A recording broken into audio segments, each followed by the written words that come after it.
Anda telah ketahui, vertigo merupakan salah satu gangguan keseimbangan tubuh yang membuat penderitanya merasa pusing hingga sekelilingnya terasa berputar. Tentu saja ini bukanlah gangguan yang bisa dianggap sepele dan harus segera diatasi.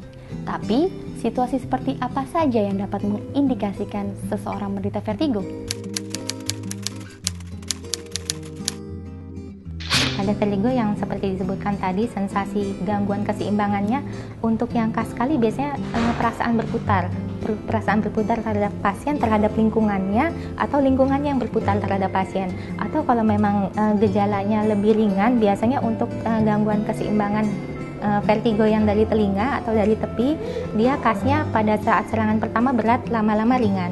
Yang udah lebih ringan biasanya hanya sensasi goyang, kemudian lama-lama dia kompensasi, akhirnya itu bisa teratasi dengan sendirinya. Yang tadi saya sebutkan vertigo sentral ya, yang disebabkan oleh otak atau saraf pusat ya, itu biasanya entah di otak itu memang ada stroke ringan atau entah sumbatan atau perdarahan, atau di otak di kepala itu ada massa itu seperti tumor yang akhirnya menekan pusat keseimbangan yang di otak. Biasanya tipe vertigo yang di pusat adalah dia berat, gejalanya berat dan entah diikuti oleh gejala yang lain, misalnya penurunan kesadaran, kejang, demam atau yang lain-lain, yang mestinya dia makin lama tidak makin ringan, karena kalau dia adanya di otak dia nggak akan mungkin sembuh dengan sendirinya. Kalau yang vertigo yang dari tepi, dari telinga, mata, atau dari postur tulang belakang, dia gejala yang khasnya justru serangan pertama dibanding serangan-serangan berikutnya, dia biasanya malah justru lebih ringan, karena dia ada faktor kompensasi. Tiga organ ini, telinga, keseimbangan yaitu tulang belakang, dan mata, dia saling mengkompensasi.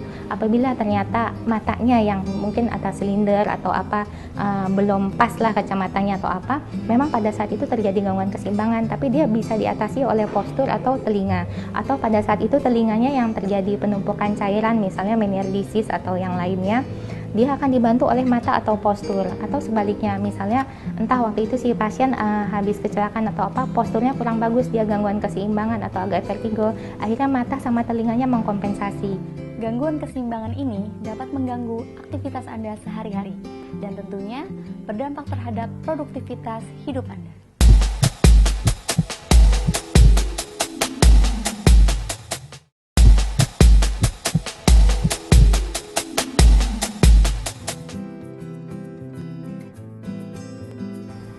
Berkembangnya ilmu pengetahuan dan teknologi membuat banyak pasien dapat menentukan tindakan mana yang paling tepat untuk menanggulangi sebuah penyakit.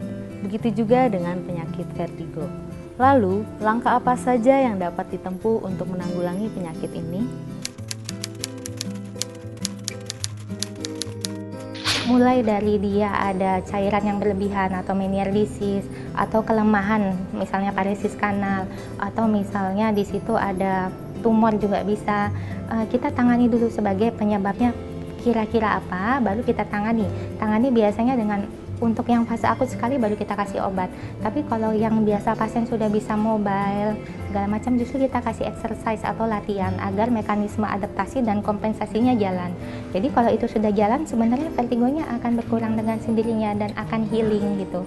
Dan yang kedua yang terutama penting adalah kepercayaan diri si pasien, bahwa kalau vertigo yang dari tepi dan itu bukan disebabkan oleh suatu tumor atau massa atau suatu yang berat, sebenarnya dia akan healing juga dengan pasien mobilisasi exercise. Untuk jelasnya, kalau memang lagi serangan, biasa pasien kita kasih tahu untuk cari tempat yang aman, duduk istirahat.